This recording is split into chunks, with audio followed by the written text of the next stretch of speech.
ఇంట్లో నుంచి రైతు కనిపిస్తే, కండువా వేసుకుని రైతు కనిపిస్తే నీకు 20,000, నీకు 20,000, నీకు 20,000.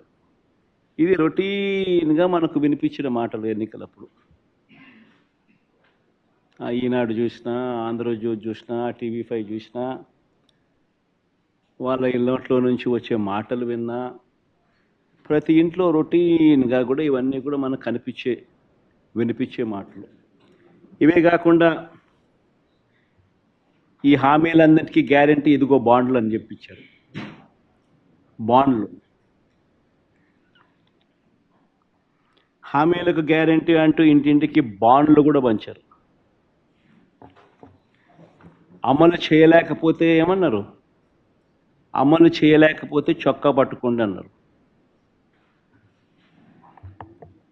అమలు చేయలేకపోతే చొక్కా పట్టుకుని నిలదీయండి అని కూడా అన్నారు. ఇప్పుడు వీరిచ్చిన బాండ్లు ఏమైనాయి? ఇప్పుడు వీరు చెప్పిన మేనిఫెస్టో హామీలు ఏమైనాయి? వీరు పంచిన పాంఫ్లెట్స్ ఏమైనాయి?